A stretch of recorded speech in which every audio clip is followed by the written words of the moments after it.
Welcome to Lipstick and Legacy, a podcast where your story matters and your journey has purpose. Together, we lift and inspire our communities, one story at a time. Today's guest is a visionary leader with over 3 decades in the pageant industry and the CEO of Signature Productions. She has shaped the national level systems rooted in excellence, integrity, and transformation, and she believes deeply in the power of possibility. Welcome to the show, Lynda. Thank you, Julia. It's an honor and a privilege to be here. I'm so excited to have you. Lynda, can you tell me, so this is Lynda Samuels, and she is the director of the Classic Universe pageant as of right now, currently. First of all, what we usually do on the show is get into a little bit of your history, where you're from, where you came from, your upbringing, brief history. Well, after almost 80 years of being around, I was born and raised in Bronx, New York. My parents were divorced when I was 3 years old, so mom and I moved in with my grandparents, and we moved to Queens, and that was great. It was like, wow, from the Bronx to Queens, it was hitting the big time. Mm-hmm. And one day my mom called and she said that she was getting remarried, and that I would be just living with grandma. And it was just a statement. And I thought, wow, she's doing that so I could stay in my school and still be with my friends. And I guess it just never really dawned on me that I was dumped. Now that I feel like I could say that. But my grandma did a great job raising me. Every moment that I'm around, I realize that there's a purpose for us. She was an immigrant, came from Armenia. She was 16 years old, had nothing. So all of my values and everything I learned from her. So that was a good thing. We then moved to New Jersey. I met my husband. Actually, Artie and I got married in Queens, and that was fun. It was nice. It was a beautiful 17-year marriage, but we both had to move on. Artie passed away. Rich and I met and we got married, and we're married 41 years. I have two of my own and two bonus kids, and we're one big family. Not as big as yours, but that's okay because that's okay. Nobody, you are. Not a competition. I promise it's not. But life is full of a lot of different journeys that we had to take along the way. And I think the most important thing for me was to realize that what happens to me is really up to me, and not necessarily because that's what was given to me. And so it was sort of a second self that was born. And I survived with my two kids and another two kids in a very big car accident in Palisades Park, New Jersey. And it's a very winding road. And on a road called Dead Man's Curve, we had a head-on accident with a small truck, but it was right there at the edge of this cliff. And we were very blessed that nothing really happened to us. Deaths, everyone walked away. But, and I attribute that to, can I talk about the angels? My angel story. Yes, you better talk about those angels. And all of a sudden, it was like being in a movie where everybody's like slow motion. Oh, I love you so much. Here I come, and the waves are in the background. Well, in my case, the car was kind of spinning around in a circle, and 4 beautiful, gigantic angels stood on each side of the car. I could see their wings touching. It's a scene that I will never forget. And it was meant never to be forgotten. And I just couldn't understand what my purpose was, just kind of roaming around. And I spent a couple of years thinking, if everyone else died, why are we here? I'm not talking about the kids. They're all fine. God bless them. It was just, why me? And we moved to Arizona, found out that met some people along the way. I'm really fast forwarding. And my best friend and I became state directors for Arizona with the U.S. Okay, let's stop there just for a second. So when did you, first of all, the story about the accident, I don't know that I've ever heard you articulate that. And when you were speaking about it, it was very, I mean, that was pertinent to me. That was poignant. It gave me chills. And I know that God has a purpose for us, and that's why he sends those angels to save us. I've been saved myself. When did you become interested in pageantry? Had it been something in your life? Had it been something that you had always wanted to do or that you had done? Tell me a little bit about that. Never really I had a great family. Nothing bad about him. Everybody was great. My mom and I were great. Her husband was great. He loved my kids like they were his own. Life was good, but something was missing, and I still didn't know what my purpose was until fast forward, we were invited to be state directors. And I was publishing a magazine with my partner, and I thought, what? We know nothing about this. And she said, oh, it'll be good. Okay. It was the time we got the job officially that I felt it was up to us to make it full of purpose for everyone around me, that life was really too short. And I felt that maybe this was something exciting, and I turned it into a lifelong relationship with Mm-hmm. purpose. At the end of the day, all we have is our integrity. And all I wanted to do was just let everyone know that we're here for a reason. While I was still searching for mine, I was telling them about searching, and then it just hit me that this was what I was meant to do. I'm still learning how to do it 30 years later. I'm lost without my girl. Yes. So thank you, Juliet. So But back up a little bit. So you were asked to be a state director, and what pageant system was that? USA, and I was the state director in Arizona. Okay. And yeah. And tell me a little bit about that experience. You say you didn't have any pageant experience. You thought, okay, this is going to be a great adventure. I don't know anything about it. Tell me about those first steps into being a state director, dealing with women's drama, with women's issues, with all the things. Tell me what that felt like. Well, it was for the teen and miss division Okay. in USA. And it was interesting because we did what we called like a meet and greet where the new directors come and let's tell you all about it. We were really winging it based on what we thought we had to do. We were never given a playbook book to say this is what you have to do. Okay, we Mm-hmm. just knew what we had to do, and by watching everybody else. So I remember at that first meeting, I said, it's all about making friends and the sisterhood and blah, blah, blah, things that I thought would be important. It's not about the crown and sash. That can't be the only thing Mm-hmm. that's important to someone. And I remember three girls that I'm still friends with Mm-hmm. came up to me and said, I'm not sure we understood. You want us to be friendly with everybody? And I looked at her like she had two heads, like, yeah. And she goes, oh, because that's so different from what we're taught. Mm-hmm.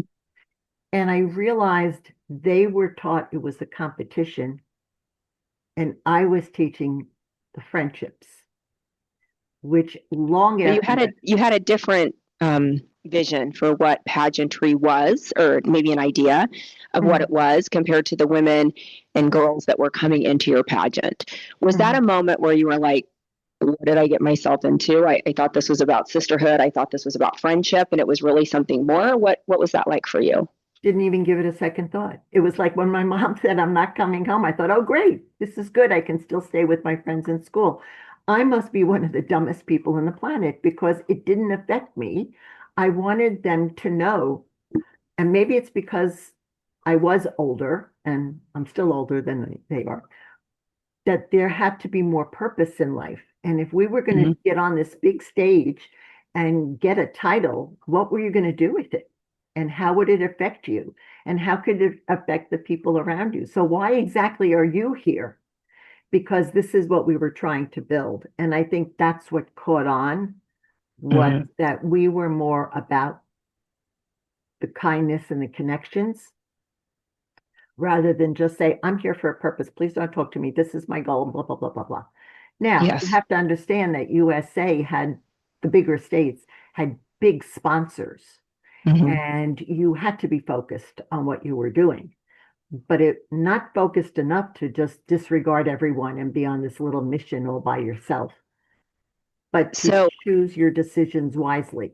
so you were the director for a state pageant. Later, I remember you being the some sort of job at the national level. So when did you transition? Were you Well, ever? what happened with, if I may, Yes. USA was had new owners, and the new owners at that time uh, were raising franchise fees, and they do that often. Mhm. Okay, Arizona is not a big pageant state. We're not Texas, we're not Florida, we're not South Carolina, and so we were really unable to pay the franchise fees.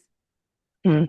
And so we just, it was a mutual admiration. Thank you, goodbye. And they found someone else, and that was great. No one got hurt, except our friend who got us involved with USA was also working with United States, and they needed an Arizona director.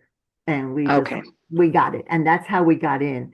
And so Barbara and I were state directors for 3 years with the United States system. And then Mhm. one day we got called up to Isabella's room. And I thought, oh, this is it. We're done. She doesn't Hold want on. me. So for people who don't know, there's the USA system, and then the United States system is a different one. Oftentimes people will ask me, "Oh, you did a pageant. Do you know so and so?" And I'm like, "I don't think you understand. It's like brands of a car. There's many different models, there's many different pageant systems." Yes. So tell us a little bit about what the United States system was and what that transition looked like. The United States system, we wound up with going uh, from teen and miss to junior teen and teen. And the other director that she had was going to do the Ms. and Miss.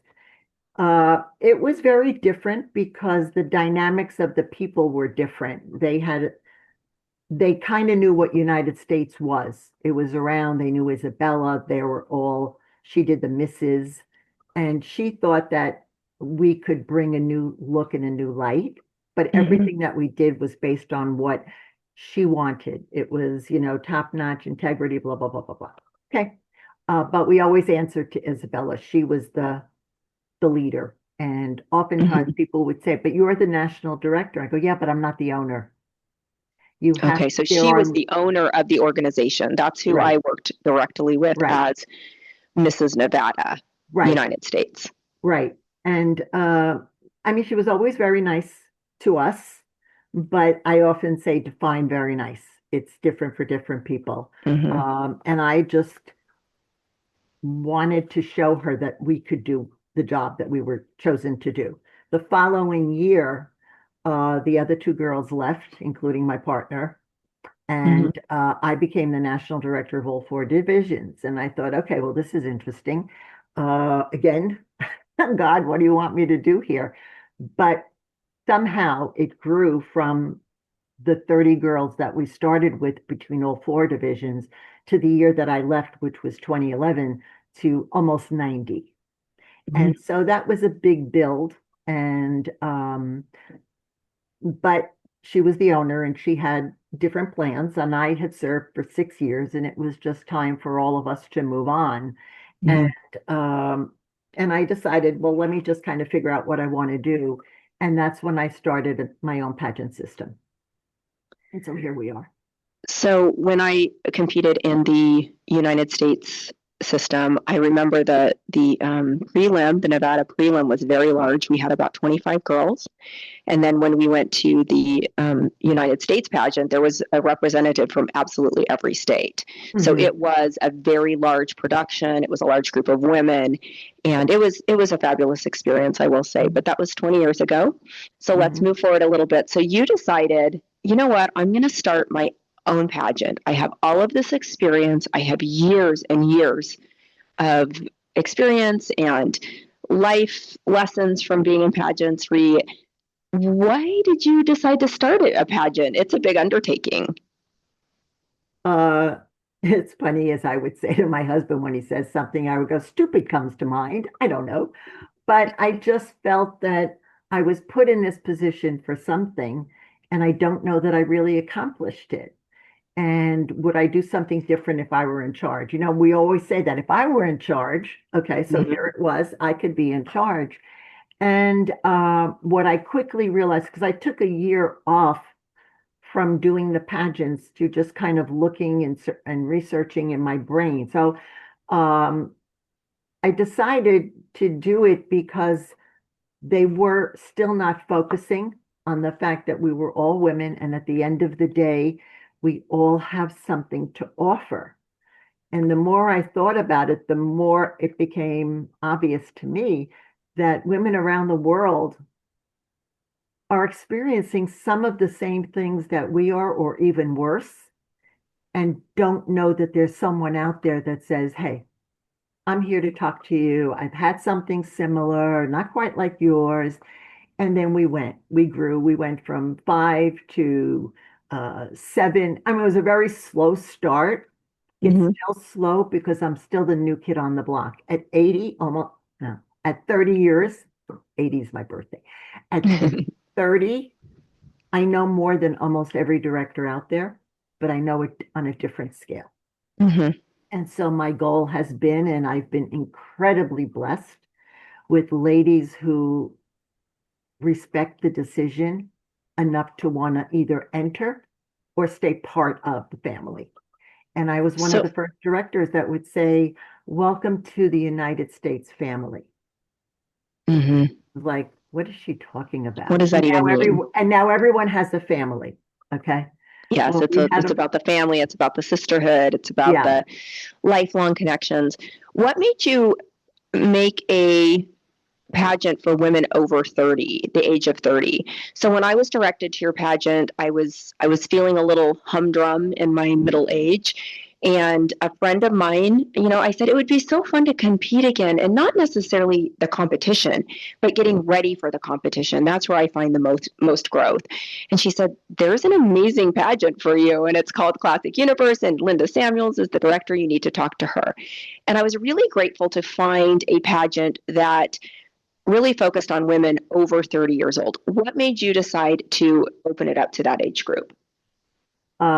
It actually goes back to my days with the United States pageant when I would have a lot of the misses, especially because, they were the older ones in the between Mm-hmm. the miss and the misses.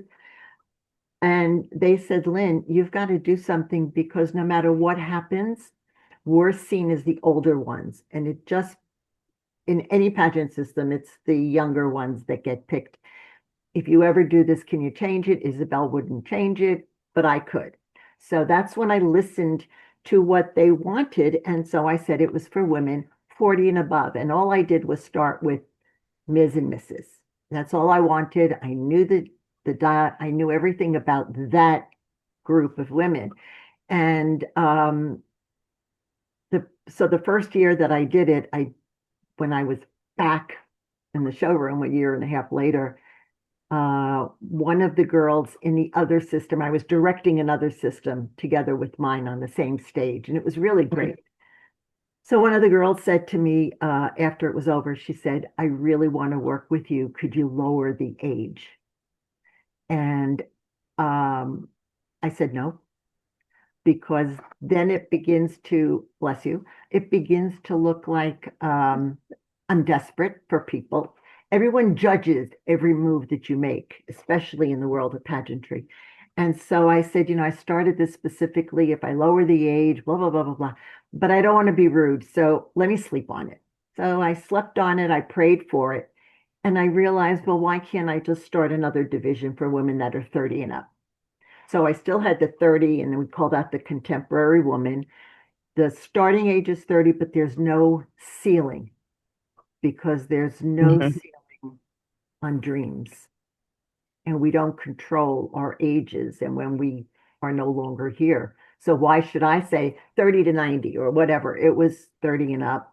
And then I had the Ms. and the Misses, and life was great until another group of ladies said, it's getting big and we're still forgotten. Can you do 55?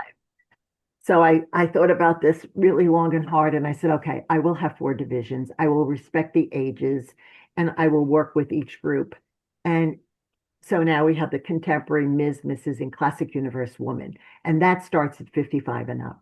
And I think what everybody really maybe respects the most is that I identified with the ages and the differences and just wanted them to feel accepted anywhere they went.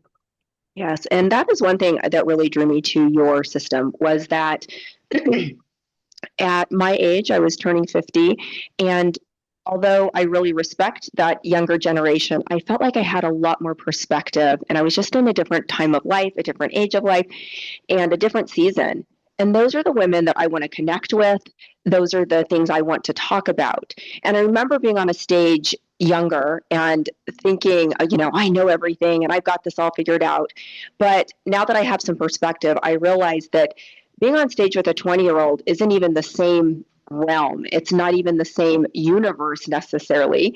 And so I really appreciate your system divisions. I think that that's a really big selling point for me with your system and your pageant. Thank you. Thank you. And it is true. We all at different ages have different mindsets of things, you know. Mm-hmm. But interestingly enough, when I started the contemporary, it's now only has maybe two that are closer to 30. Everybody else is closer to the 40 and 50. Mm-hmm. And actually, the contemporary woman and the woman are the divisions where you could be single, married, widowed, divorced, have children, whatever. Mm-hmm. That's for those groups. And so sometimes they'll go, but I wanted the misses, but it's not available, but they were 55. And So I you can would do the offer woman. them that. And so now they're both taking over and we're growing. I felt like, I grew up watching the Jerry Lewis telethon and he always ended with $1 more. And Mm-hmm. I always embrace that in my years, bless you, as a director, that if I have one person more the following year, we were successful. Because a house just doesn't get built. It starts with one brick, you know. Mm-hmm. One finger can't applaud. I mean, what are you doing? You need Mm-hmm. a team to clap hands. And so the fact that they all work together and they meld together and they mesh together is the greatest gift for me. And I'm so happy that they've embraced the divisions and the way we formed them. So thank you. So there's a couple different things about this pageant. I've had people say, well, when are your state prelims? When do you have those? Oftentimes, and I've explained this to many women, there's no state prelims, especially in smaller pageants or pageants where there's not enough women for a preliminary. You basically claim your title. And so you are instantly a state title holder. Mhm. Is that accurate? That is accurate, but it's not like, hi, I want to be, Mrs. Arizona, so here's my check, thank you. No, we go Mm-hmm. through this interview process, Right. And and so you do a Zoom call. So if somebody says, I want some information on your pageant and I really want to be Mrs. Nevada, then you would have a conversation with them, basically an interview. It's kind of like a job interview. Are you it willing is, to step it up is. and take this title because you're carrying something, you're taking up on Mhm. the mantle of Yeah, something that has your name on it. yeah. And I have actually, it was really kind of funny. This person sent me an email and she said, I'd like some information about your system. And I said, thank you for your interest. Could you go back to the website and just fill out the form and send it in? If it takes you more than 2 minutes, it took too long. And then we can set up and I'll answer all your questions and probably give you more than you wanted. No, I don't want to fill out the form. So I said, well, I'm really sorry, but I can't go on without the form. And she went on to just say, well, who do you think you are? So I said, I think I'm the director, but let me give you something to think about. If you even wanted to go to Walmart for an interview, you're going to have to fill out a form, An application. Yes. an application. I'm not saying I want anything personal, and I'm not asking for anything other than I don't even know your age. What state are you interested in? What are we doing? So if I'm going to be interviewed, I need to know who I'm being interviewed by. So thank you for your interest. And if you want some other names of really good pageants, I'll be happy to let you know. And that was the end of that. Because I Yes. wasn't at this stage. I didn't come this far for someone to say, I'm not going to fill out the form. So I want to move into the experience of Pageant Week. It is here in Las Vegas, Nevada at the Orleans Hotel. Many pageants are there. Most international and national pageants are here in the summertime and the fall as well. And I wanted to talk a little bit just about my experience. So I had not been on a pageant stage for 20 years. I thought that season was completely over, and I felt like there was no space for me in that area anymore. So I show up at this pageant feeling very doubty, feeling like, what did I get into? And I remember telling my husband, Stephen, I said, I don't want to go. I'm just really nervous about doing this. And he said, you've got all the stuff. You're all packed up. You've got a babysitter for the week. You need to go. You need to go do this and just enjoy your time and be the best you can be. So I get there. The first encounter I have is another contestant, and she was a little frazzled. Many of the flights were late getting to that pageant week, and she had come in late. She had missed our first little party and get to know you, and she saw me and she recognized me from our Zoom meeting. So before we even ever come to a pageant, you get to see everybody in weekly or bi-monthly Zoom meetings. And so you really know each other. So she recognized me and she was in tears and she grabbed me and she said, I think you're one of the classics. Just come sit next to me. I'm like, you're fine. And I walked her up to the ballroom to show her where we would be. And I introduced her to you. And I immediately had a connection with her. And she was somebody that was in my group. And there is something very unique and very special. I didn't walk in there thinking I was winning a crown. It didn't even actually cross my mind. I was really there for the experience. And there was many times in that week I thought, what am I doing? I just want to go home. And there was one moment, and you call it the "this is me" talk. And it happens the first day that you're there for a full day, and all the contestants sit around in a circle. And we have a limited amount of time, like 5 or 6 minutes, and we get to tell our stories. And in that moment, after the first few were told, there was this instant connection and vulnerability that just washed over everybody. All of the masks come off, the tears start flowing, the mascara is running, and we all are cheering for each other. That just gave me chills thinking about it again. That for me was a really incredible moment. Can you talk a little bit more about "This Is Me"? And that for me is what really sets your system apart. I'll tell you how "This Is Me" started. I was doing my very first classic pageant, and I got a call. You know, we're going to just meet in my room, bring a soda, let's sit around and get to know each other. Nothing at all like what "This Is Me" was intended. And I got called into my room for an emergency. I settled that, and I came out 5 minutes later. And the 6 people and Lynda, my backstage right-hand person for everything, they're all crying. And I'm thinking, I leave her in charge for 2 minutes, and everybody's, what is going on? I said, did you all miss me? Lynda. And I walked into a room where they were sharing where they came from, what they were doing, and blah, blah, blah. And one of the ladies that was there from India, and Rajani was the head of, I'm going to say, hematology in some hospital in India. She's very, very, well respected and whatever. And she said, when I entered the pageant, my delegates, my higher ups, my boss said, you can't go to something like that. You're too respected. And she said, I am a woman with an objective and a goal, and I will be going. Okay, wow. Well, she went on and she actually captured the title. She went back to India and she posted on Facebook the reception that she got at her first little appearance. That brought me to tears, that made me realize maybe this is a little, she wound up, there had to be 200 or 300 people, a lot of them children, clapping and surrounding her. And it made me realize that moment, that day, that this little crying scene was much deeper. And that's when we called it "This Is Me." And we have been doing that, and it's been growing, and I have gotten more letters and more requests and more people telling me that no matter what happens, that I can't stop that part. Because all three things, it starts with orientation. Everybody gets to meet the people on Zoom and, hi, how are you? I can't believe you're real, blah, blah, blah.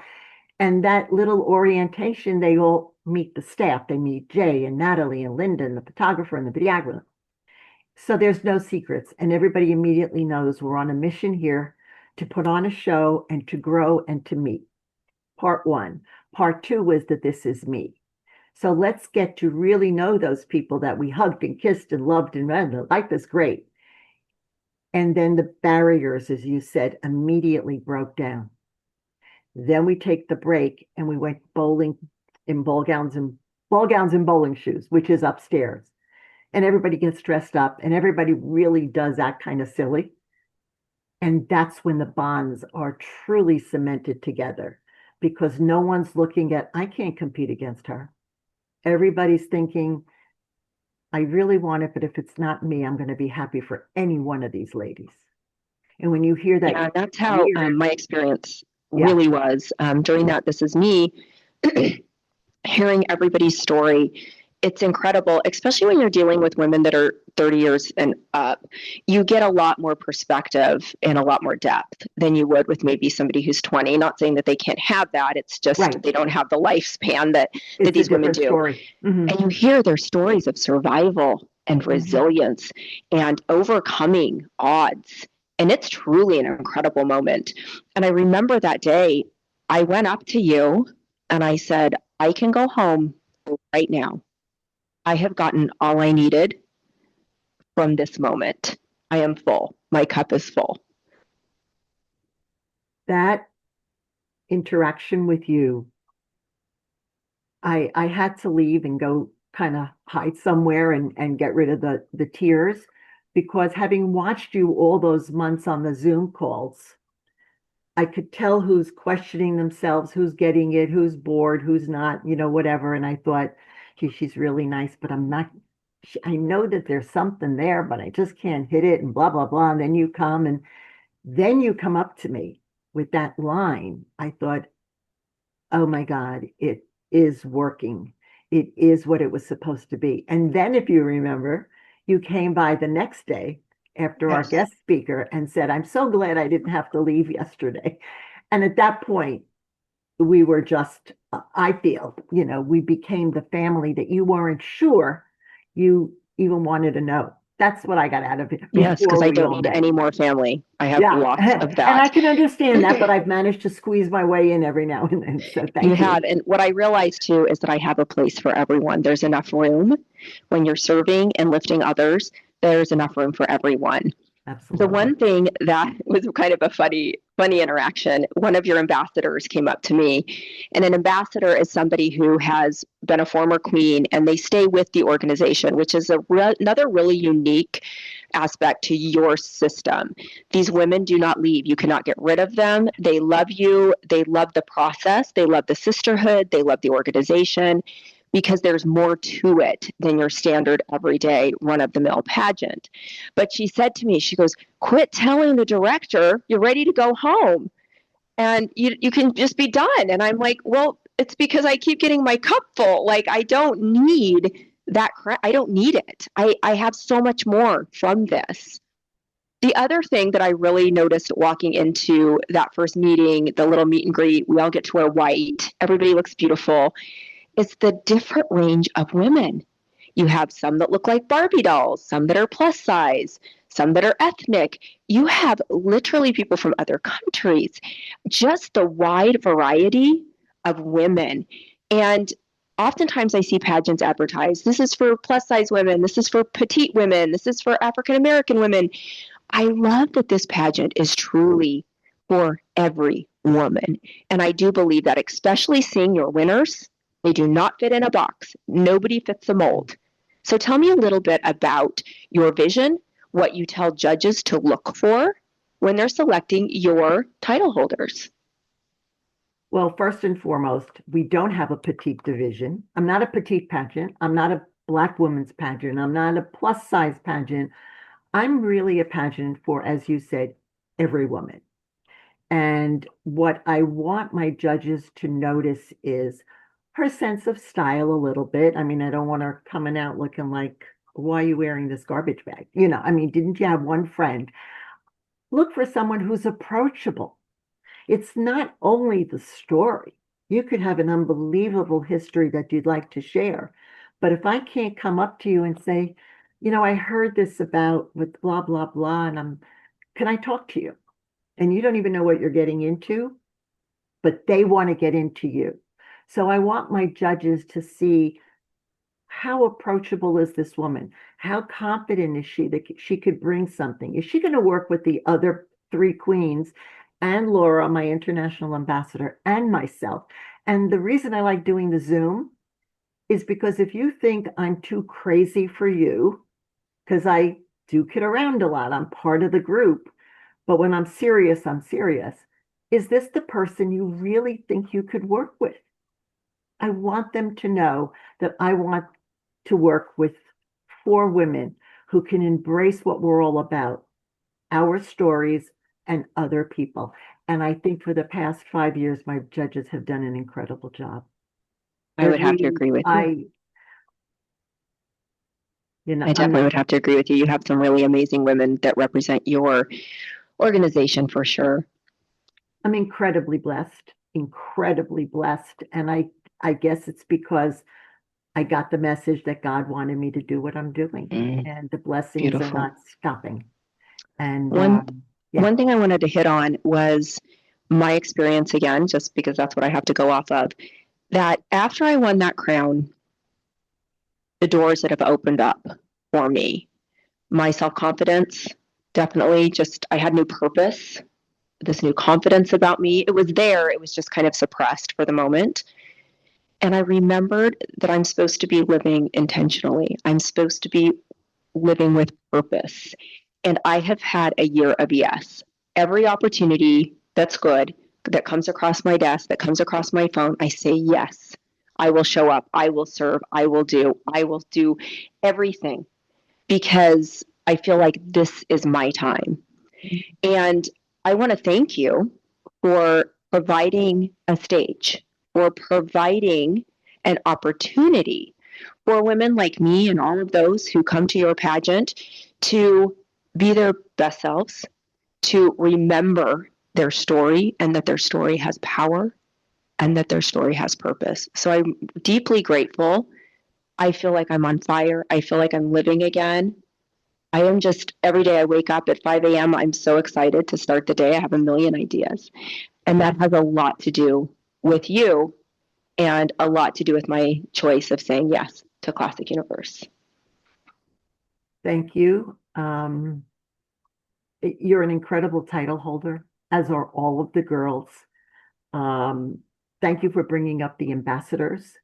These girls have been on my stage before. It's actually for anyone who had tried, perhaps after the second chance, they still didn't get it, the title, okay? Mm-hmm. Because we never know. There's a saying, it's been around forever. Different day, different judge, different winner. If it's not your year, there's a purpose for you someplace. And my goal has always been just to not necessarily focus on the prize, because isn't the prize the fact that you got there? Prize is the process. People didn't even say yes. The prize is the yes. The prize is the journey. Yes. These girls got it. And when they don't want to leave, I thought, okay, now there's 8 ambassadors. I have to recognize them in some way. They were just former title holders. And that's when I woke up again asking God, okay, what do? I have to recognize what they're offering. And it said, how about making them an ambassador? Okay, God, you're right on target. And that's what we did.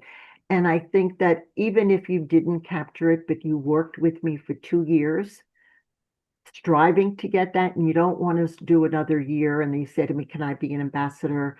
Yeah, because that love and that commitment is in your heart.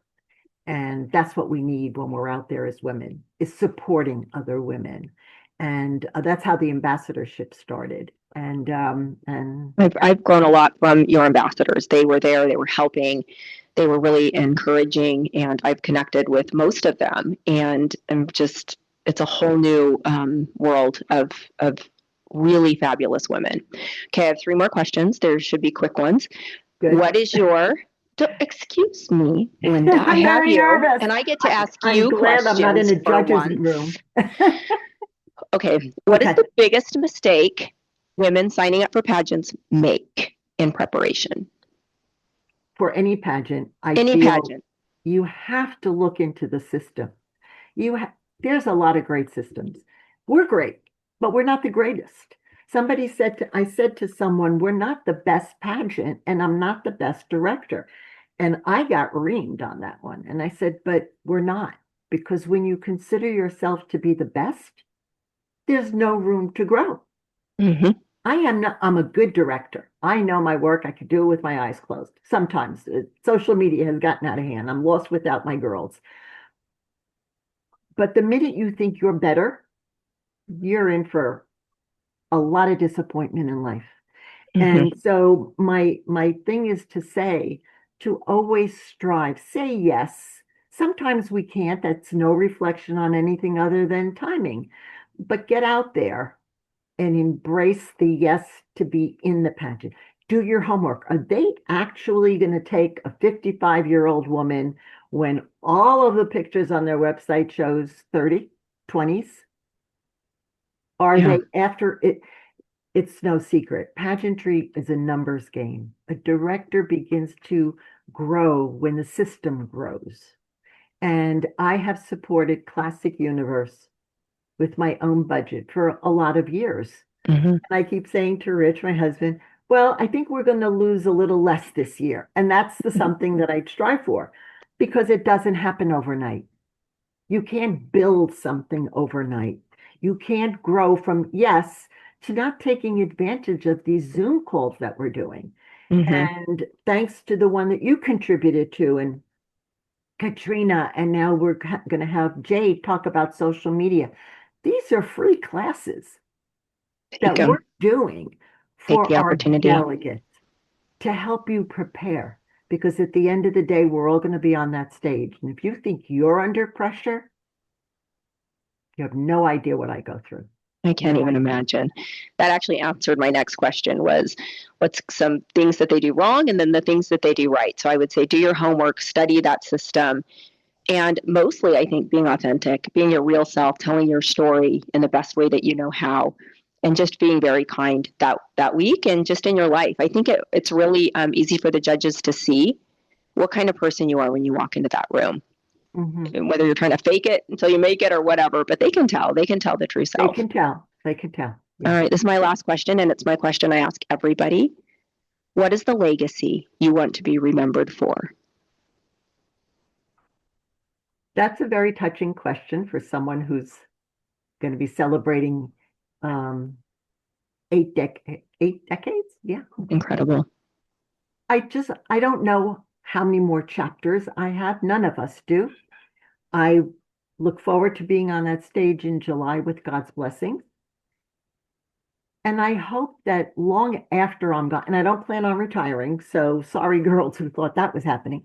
Um, I hope that they would understand the power that they have within us. We are so important. You don't live to 30, 40s, 55s, 70, 80 without having learned one thing along that merry way that would change someone else. So my legacy is that they never, ever forget how important they are. All of these stories matter, and you matter more than you can possibly imagine. So get out of the I'm not worth it, I don't know, I this, I that, all the negatives, and start embracing the possibilities. Don't remove Beautiful. what doesn't have to be removed. There was a line in a movie, and I'll close with this if that's okay. Mm-hmm. But you're in charge, so yeah, you're running the show. I forgot. It was the movie Hugo. I think it was a Martin Scorsese movie, and it was about a little boy, and he was living in a train station. He had nobody and he befriended a man. And the line in the movie said, God did not build this universe with any extra parts. What is your part? And I really caught on to that. And that's when I think everything fell into place for me to really embrace what I thought was important. And somehow so did a whole bunch of other people. And I'm so, so grateful for that. So long after I'm dead and gone, Juliet, please tell the people, well, Lynda would have said, Lynda would have embrace said, the you have a journey. powerful story. You have a powerful story and embrace it. Thank you so much for your time Thank and you. for your passion for what you do. It was truly an honor to interview you. Thank you so Thank much. you. Juliet, thanks for saying yes.